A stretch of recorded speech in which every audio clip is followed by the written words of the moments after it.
Well, hello and welcome to Graceful Parenting. I'm Amy Hayes, author, speaker, founder of Raising Amazing Kids, and your host as we dive into the scriptures to discover the big picture about parenting, what the Bible really says about parenting, not just a handful of verses that we've hung our parenting hat on for decades and even centuries, but to understand the true heart of God for parenting. You see, I've shared in the past that I didn't get saved and come into the church until I was 34. I already had 5 kids and I'd learned to parent peacefully from the world. And when I came into the church, I was a little shocked to see how Christians were raising their children with this heavy-handed, authoritarian approach. And I knew they were damaging their children, but at the time it wasn't my problem until about 5 or 6 years ago when the Lord spoke to me and he said, I want you to address parenting in the church. And prior to that, about 20 years ago, the Lord specifically called me to mentor parents. So what drives me is that in the church, we're failing to raise children who know and love God and follow Him. Statistically, over half of the children raised in Christian homes walk away from the church as young adults. And so we have a problem.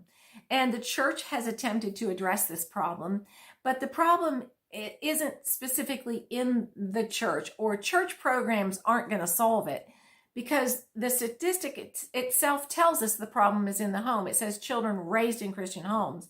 And so we have to address the way we're raising our children. So the church is responsible for equipping parents with effective tools and the correct understanding of God's blueprint for raising children.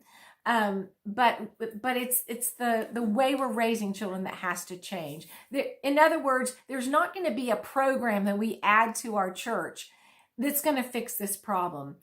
That's going to be a Band-Aid and an attempt in the back door to keep them from leaving. And many churches have those types of programs. But if we can't lead our children to the Lord, the ones we have through the formative years, if we can't introduce them to a God who loves them, who created them for purpose, who has beautiful plans for their life, how are we ever going to lead perfect strangers in the world to the Lord? I put it this way: if we can't win the battle for our own children, how will we ever win the war for the world? And so I think this is a critical, crucial, foundational topic that needs to be addressed head on in the church. And that's what I'm here to do. And we're going to roast some sacred cows around parenting because, as I said, we're failing. So in order to solve a problem, you have to take a good look at it to even understand the problem. And so that's what we're going to do today. Today we're going to look at traditional Christian parenting, define that, and see if we can discover why it's failing. It really doesn't take a genius to see the flaws once you just stop and take a look at it. Because I personally think that God has a better plan than a 66.6% failure rate. I don't think that's God's plan. And we have to be honest with ourselves and look at ourselves and say, yeah, that's probably not, we're probably missing something, right? Because those are terrible odds. I mean, like, as I said, we have Christian parents who are giving up careers, spending their time, energy, money, and spending years investing in their children just to have 2 out of 3 of them walk away as young adults. I mean, I'm not a gambler, but I know those are odds I don't want to play. Why are we playing this game with our kids and not stopping to take note of what's going on? And so I think up until now, we haven't known what the problem is. But I believe that God has revealed things to me that are game changers. I've taught these concepts to parents in some of my workshops in person and online, and I have seen families turn around overnight. Because here's the thing: even though we've spent years going down the wrong path, as soon as you switch to the right path, then you're in a different direction. Here's a better example: a key. Jesus said he gave us kingdom keys. Well, you can believe and bet that he gave us a key or keys for parenting because it is such an important topic. I mean, if our children are walking away, then the church's numbers are naturally diminishing when they should be naturally increasing. And so once you when you look at a natural key, you can try and open a door all day long, forever and ever, with the wrong key, and it will never open. In fact, you might get quite frustrated, and you could even cause lasting damage. And at some point, you may just give up trying to even open that door. Well, that's a very good analogy to what we've been doing with parenting. We're frustrated. We're not getting anywhere. We know there must be something better as Christian parents. I talk to them all the time, and they have a sense that something is wrong, but they don't know what. But as soon as you pick up the right key, the door opens. It's effortless and it works immediately. So even though we may have been approaching parenting from a distorted or a ignorant position, or a faulty position, as soon as you switch gears and you pick up the right keys, you have immediate results. I've seen that in families over and over. I'm talking about overnight, because you've picked up the right key and your children respond. You know, I discovered this as a young parent from a secular source. I had my first child at the tender young age of 19. I was barely out of childhood myself, and I knew nothing about parenting. But I stumbled across an ad for a parenting class. And when I signed up for the class. And when I came home the very first day, I had tools that got me different results. And that's when I realized that it wasn't my daughter that needed training. It was me. And as soon as I picked up the right tool, I would get the results I wanted. Well, it's no different in Christian parenting. It's kind of like salvation. You can walk in darkness for decades, but as soon as you walk into the light and you meet Jesus, your life changes immediately. It's not like it takes decades to undo all those years of walking in darkness, although some things do need to be worked out and can take time. But I'm just saying there's an instant response in your children when you change the way you parent. So it was interesting when I was preparing for this episode today, and I had always written the statistic as 2 out of 3 as a fraction. But as I wrote it out as a percentage, and I wrote 66.6, I thought this is very interesting, because we know that 666 is the number of man. In the Bible, some people call it the mark of the beast, but what it literally is, it's the number of man. And it refers to our carnal or our fleshly nature. And when I saw that, I thought, well, this is perfect, because what I've discovered is that we are actually parenting out of the flesh. And the way that we're parenting our children is bringing destruction and death, because we know that whenever we walk after the flesh, it leads to death, some loss of something, and we're losing our children. And so what we're going to learn is that when we walk in the Spirit, and we operate out of the Spirit, that's when we find life and peace, and that's when our children flourish. And so that's what that's what I'm all about, is teaching parents how to operate in the Spirit, in God's design for parenting, because the results are amazing, and it's life-changing. So today, let's take a good long look at traditional Christian parenting. And when I say traditional Christian parenting, I'm talking about that model where I'm the boss as the parent. I tell my children what to do, or I give commands. And when they don't respond accordingly, then I punish them. And I wash, rinse, and repeat. I keep doing that over and over, hoping that the child eventually at some point learns that what you want him to do and not do. And it's a very flawed method for several reasons. And so let's just take a look at this and see what we can discover. So the first reason that I discovered that this method is flawed is that the child depends on the parent to tell him what to do. And so this is our first clue that the method is of the flesh, because it's externally controlled. And anytime something is externally controlled, it's It's of the flesh. So because we know that there's, okay, think of it this way. The law addressed the flesh. It was external. Paul tells us that the law failed because it was weak because of the flesh. It was an attempt to control the flesh through the flesh. It didn't work. It won't work. And that's the way we've been parenting. We've been trying to control our children or teach them to be controlled by modifying their behavior. And behavior modification never works. In fact, it doesn't change anything about the heart.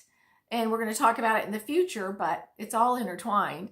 That God looks at the heart, not behavior. So by operating from an external position, trying to control our children and modify behavior, we're just addressing the flesh and through the flesh. So it's a law-based way of parenting, and we'll see that more when we talk more about the origins of this method. So it's externally controlled. So you're probably thinking, well, of course, that's the only way to control a small child, right? Do you expect a small child to be self-directed? Well, yes and no. The reality is small children can easily be trained to be self-directed. And we'll talk about that in a future episode as well. But I want to use these first several episodes of this podcast to really show you how flawed this method is. Because until you understand the depth of the severity of how damaging our traditional Christian approach to parenting is, you won't be motivated to change. If I just teach you the methods that God has shown me, the keys that I teach parents that they actually implement with their children, well, you'll just think it's a better way to parent, and there's no motivation. It becomes difficult, and we naturally default to what we're used to. And so I'm not giving you just a better way to parent. This is a complete opposite approach to parenting. It's through the Spirit, not through the flesh. And so when we get into more of how it actually works, you'll see that it's easy to teach children to be self-directed. And they can be self-directed from the inside out when we learn to parent from the inside out. But right now, I really just want to point out these flaws so that you can begin to see that this approach is flawed. Okay? So once we understand God's blueprint and the way that He actually wired children, the way He did to make it easy for us, then you'll see, okay, yeah, that makes so much sense. But yeah, so we'll talk more about that in the future. But for now, let's continue to look at why this method is flawed. So another reason this method is flawed is that it requires an enforcer. Again, an external control that's trying to control the child from the outside. It's a losing battle. That was evidenced through the law. You can't, no one's ever been able to live up to the standard of good behavior, which is what the law was. So it requires an enforcer. In other words, mom, dad, or some other authority has to constantly police the child and dole out punishment when the child fails to adhere to the standard. And so here, once again, the child is not learning to be self-directed. He has no concept of the consequences of his behavior. He just is learning that if he gets caught, then there are consequences. And in fact, the consequences are only affect him when he does get caught. So he kind of learns that, well, if he doesn't get caught, there's no consequences, which you and I know isn't true. There's always consequences to our behavior. But once again, with the traditional Christian parenting model, where we're behavior focused, we're trying to modify behavior and control behavior with external means, commands, and controls. It's a losing battle. It's exhausting. And if you're a parent or have been a parent, you probably can relate. So the method requires an enforcer, and the child learns that there's only consequences when he gets caught. So that's a huge flaw. Another flaw is that this approach, it creates an us and them mentality. So the parents are pitted against the child. The child sees the parent as a policeman, and he's waiting and watching, and if I mess up, I'm going to get punished. And so it's not conducive to creating a relationship where you have influence in your child's life. When you're afraid of somebody or you're in fear of punishment, it doesn't create that love bond. The scripture tells us that fear speaks of punishment, and that perfect love casts out fear. So we're not parenting from that, from a love, I'm on your side perspective. We're parenting from what I call a head-to-head, I'm in control and I'm going to coerce or force you to do things the way I want to do them. And so anytime a person, whether they're young or old, is forced or coerced, there's resistance. And so we are actually creating the resistance in our children that we're experiencing. We're creating the problems. The reality is parents create the results. And that's good and bad news. It's really good news.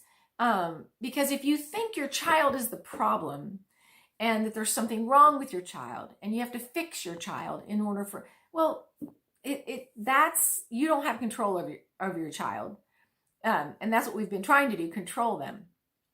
But if you realize that, like I learned from my first parenting class, that if you just change your input, you'll get different output, that's freedom. Now I'm in control.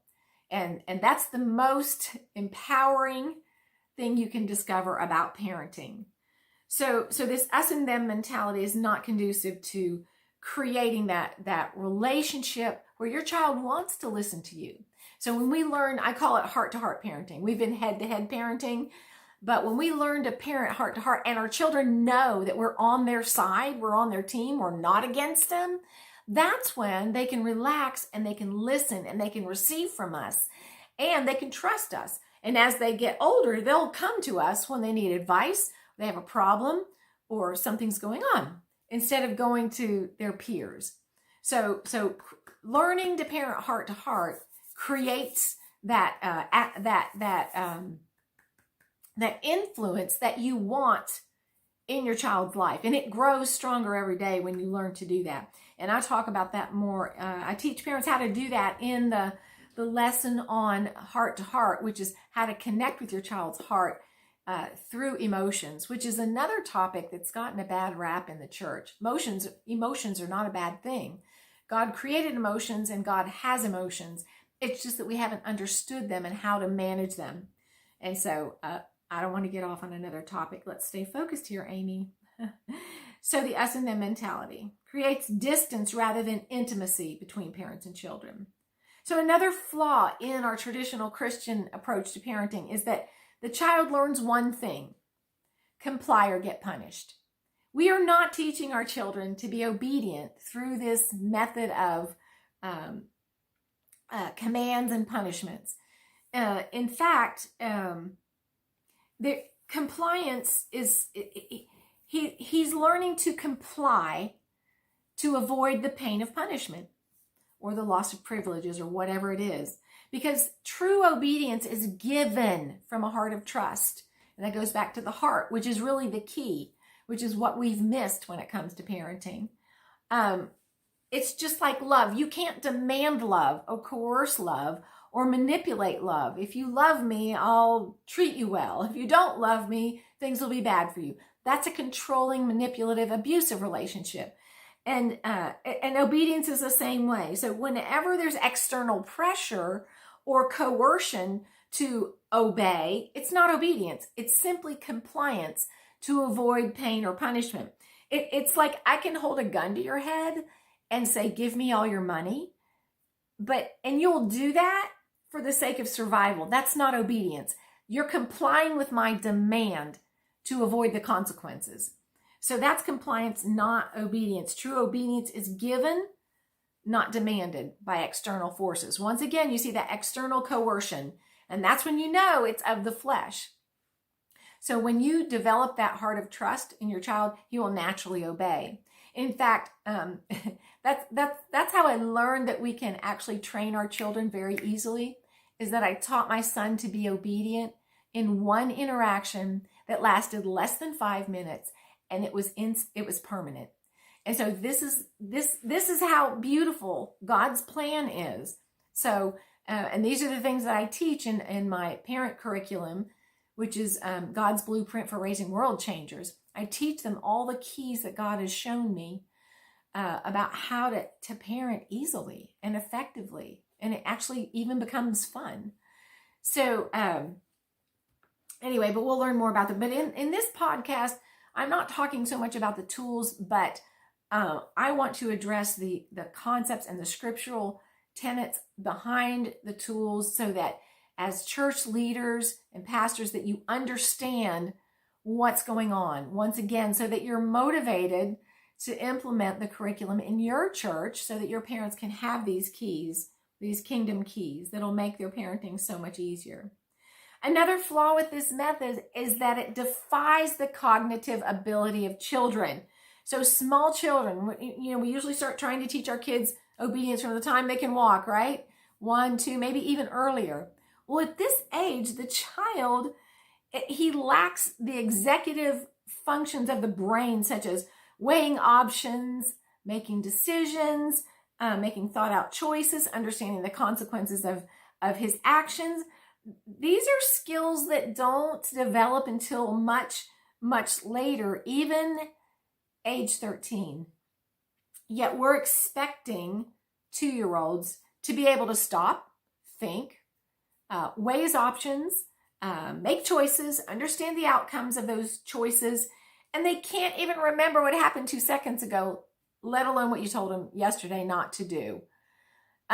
It's ludicrous. It's foolishness. I mean, you don't have to be a psychologist or a child developmental expert to know these things. We naturally know these things. We would never expect our 2-year-old to have that kind of ability. We would never expect them to do other things that require those types of cognitive abilities, such as run the household, manage our calendar, plan meals, problem solve. But yet we're expecting them to do the most difficult human task, which is to control their impulses and behavior with this cognitive ability that they just don't have. Did you know in the Hebrew culture that a child is not even held accountable for his actions until his bar mitzvah? And that happens at age 13 for boys, age 12 for girls. This coincides with what we currently know about brain development, that a child doesn't have the ability to make choices and to really be accountable for his behavior. Paul Hegstrom, who is a PhD, is a Christian psychologist. He runs programs for men who are coming out of abusive behavior. He was one himself. He wrote a book called Broken Children, Grown-Up Pain, and in that he says that the cement of the brain hardens when the chemicals of puberty begin to be released. Puberty. The new chemical structure in the adolescent brain helps the teen to start thinking in logical, rational, abstract, and hypothetical realms. So prior to that, the child has no ability to do that. He can't reason, logic, think in abstract concepts, which are things that are not tangible, like consequences and that sort of thing. And it's interesting too that there's a method of education called the classical model that predates Christ. So it's been around since before Jesus, and it's actually experiencing a resurgence in popularity in today's culture. There are classical schools in some of the major cities, and also in the homeschool population.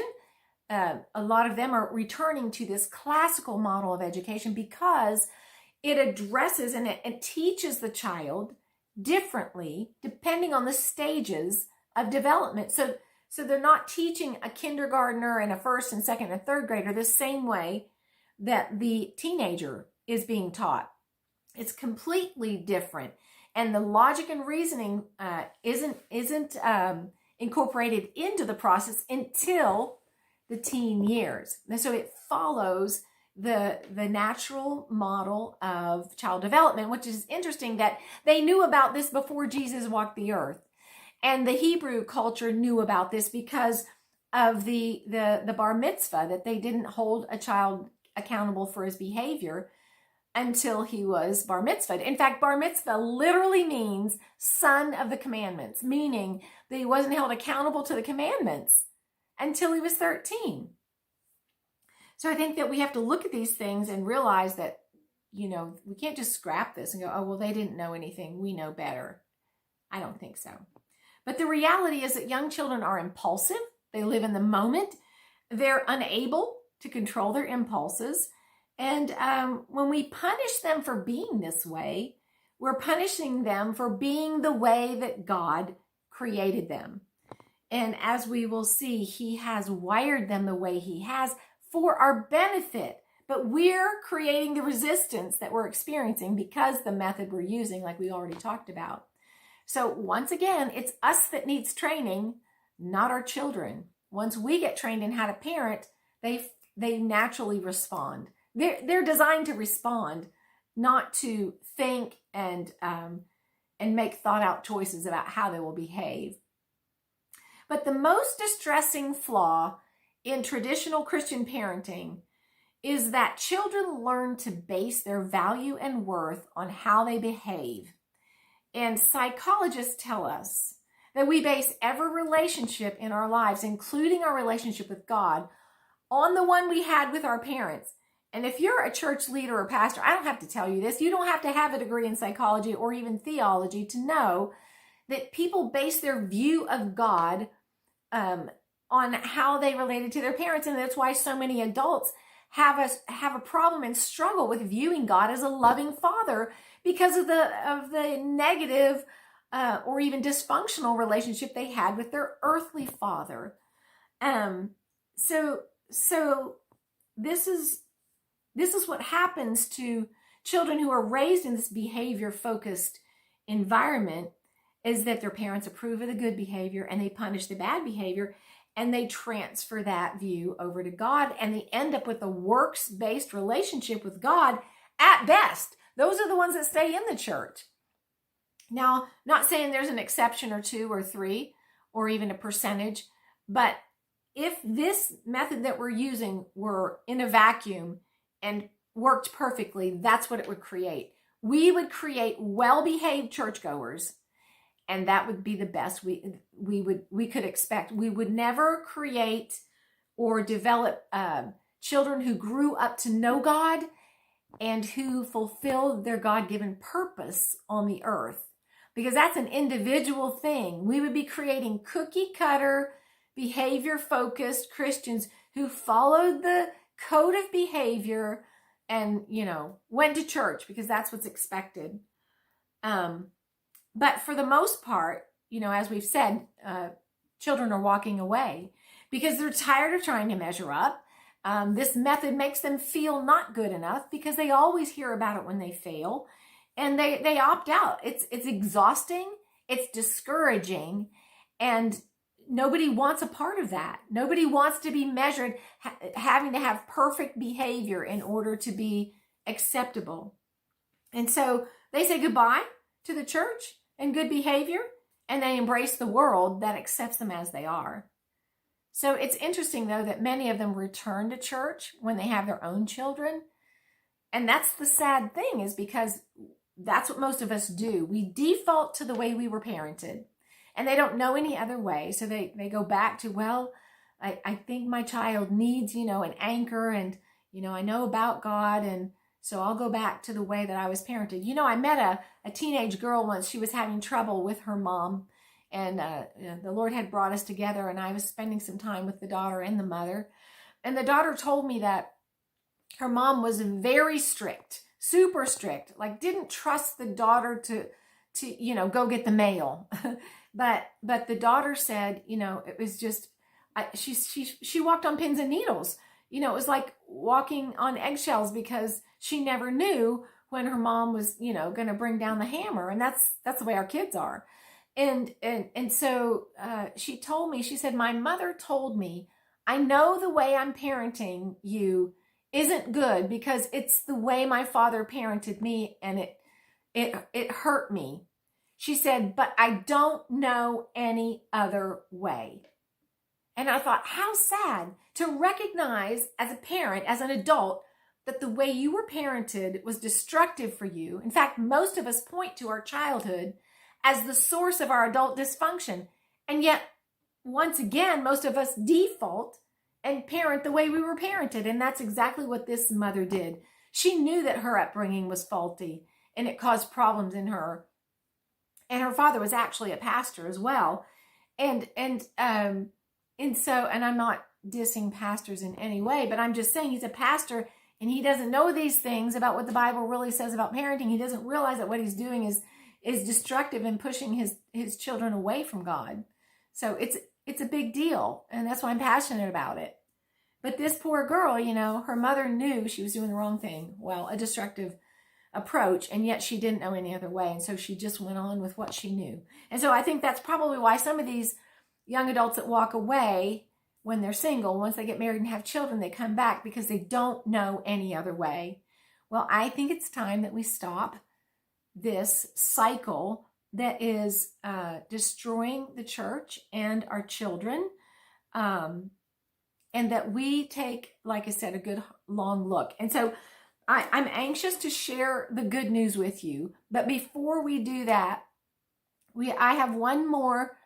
But I want to lay a solid understanding, as I said, of why this method is destructive. And I hope that what I've shared today has opened your eyes. But in the next episode, I want to talk about where this came from. And so that you can understand the spiritual background, which I hope will get you thoroughly worked up and ready and motivated to learn God's way of parenting that brings life rather than death, because that's what we're talking about here. When we operate in the flesh, it leads to death, spiritual death. And that's what we see our children walking away from God, which is spiritual death. Or being led by the Spirit, parenting what I call from the inside out, which brings life and peace. So thank you so much for listening today. And I hope you'll continue to join me as we discover what the Bible really says about parenting. And so I'll see you in the next episode. Until then, take care and God bless.